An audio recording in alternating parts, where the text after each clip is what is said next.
नमस्कार. आपण रोजच्या जगण्यात इतका डेटा वापरतो, पण कधी विचार केलाय का की ही सगळी माहिती म्हणजे आपल्या फोनमध्ये किंवा मोठ्या कंपन्यांच्या कॉम्प्युटरमध्ये इतकी व्यवस्थित कशी ठेवली जाते? याचं सगळं श्रेय जातं डेटा मॉडेल्सना. हे म्हणजे माहितीच्या मांडणीचं एक प्रकारे ब्लूप्रिंटच आहे. चला तर मग आज याच इंटरेस्टिंग दुनियेत एक चक्कर मारून येऊया. जरा विचार करा, आपल्या फोनमधली कॉन्टॅक्ट लिस्ट असो किंवा ऑनलाईन शॉपिंग करताना दिसणारी प्रॉडक्ट्सची यादी, ही सगळी माहिती आपल्याला हवी तेव्हा इतक्या सहजपणे कशी काय मिळते?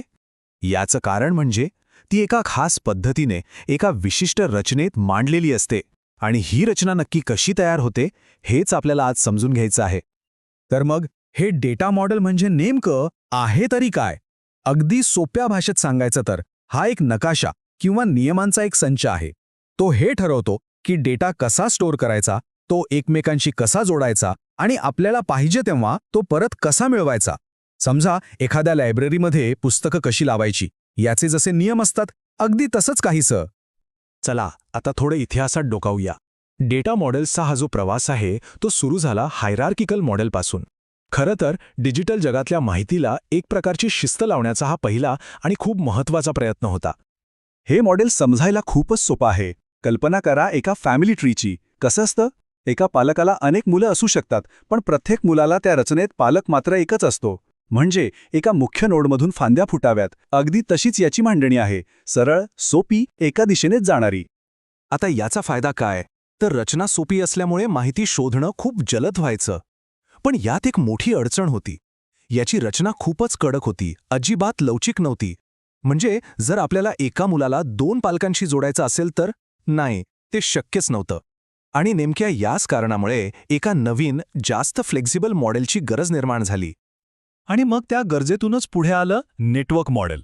हे मॉडेल म्हणजे हायरार्किकल मॉडेलच्या कडक नियमांना दिलेलं एक उत्तर होतं. चला पाहूया हे त्याच्यापेक्षा वेगळं कसं होतं आणि ते कसं काम करतं. याची रचना एखाद्या कोळ्याच्या जाळ्यासारखी आहे किंवा आपलं सोशल नेटवर्क कसं असतं अगदी तशी. इथे नियम पूर्णपणे बदलले. आता एका मूळ नोडला एकापेक्षा जास्त पालक असू शकत होते. यालाच मेनी टू मेनी रिलेशनशिप म्हणतात. उदाहरणार्थ, एक विद्यार्थी एकाच वेळी अनेक कोर्सेस घेऊ शकतो आणि एका कोर्समध्ये अनेक विद्यार्थी असू शकतात. बघा किती फ्लेक्सिबल झालं. तर झालं असं की या मॉडेलने लवचिकता तर आणली, पण ते खूपच जास्त गुंतागुंतीचं झालं. विचार करा, जाळं जितकं मोठं आणि पसरलेलं असेल तितकं ते सांभाळायला अवघड जाणारच. त्यामुळे आता गरज होती अशा एका मॉडेलची जे लवचिक पण असेल आणि वापरायला सोपं सुद्धा. आणि मग एंट्री झाली आजच्या चॅम्पियनची, रिलेशनल मॉडेल. हे इतकं सोपं, प्रभावी आणि शक्तिशाली ठरलं की आज डेटाबेसच्या दुनियेत अक्षरशः याचंच राज्य आहे.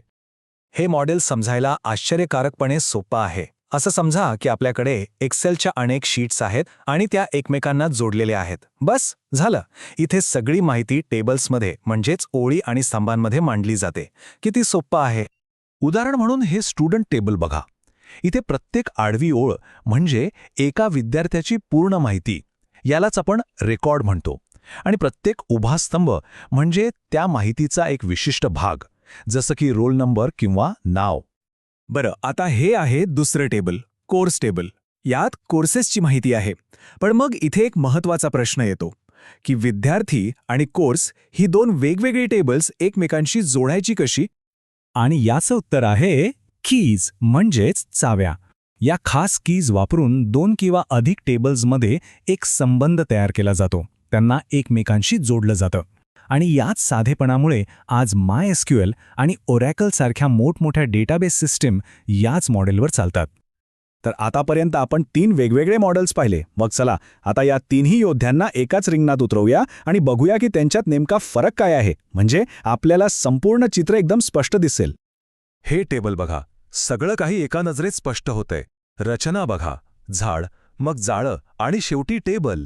लवचिकतेच्या बाबतीत आणि वापरण्याच्या सोपेपणाच्या बाबतीत रिलेशनल मॉडेल स्पष्टपणे बाजी मारतं. आणि म्हणूनच आज तेच सगळ्यात जास्त लोकप्रिय आहे. तर या संपूर्ण प्रवासातून आपण काय शिकलो? आपण हे पाहिलं की डेटा मॉडेलचा हा सगळा इतिहास म्हणजे एकाच गोष्टीचा शोध आहे. तो म्हणजे रचना आणि लवचिकता यांच्यामध्ये एक योग्य संतुलन साधणं, जेणेकरून आपल्याला माहिती प्रभावीपणे वापरता येईल आणि व्यवस्थापित करता येईल. रिलेशनल मॉडेल आजचा राजा आहे, यात काहीच शंका नाही. पण आजचं जग बिग डेटाचं आहे. इथे दर सेकंदाला प्रचंड आणि गुंतागुंतीची माहिती तयार होत आहे. मग अशा वेळी पुढे काय? NoSQL सारखी नवीन मॉडेल्स या साम्राज्याला आव्हान देतील का? भविष्यात डेटा कसा आयोजित केला जाईल हा एक खूप मोठा आणि विचार करायला लावणारा प्रश्न आहे.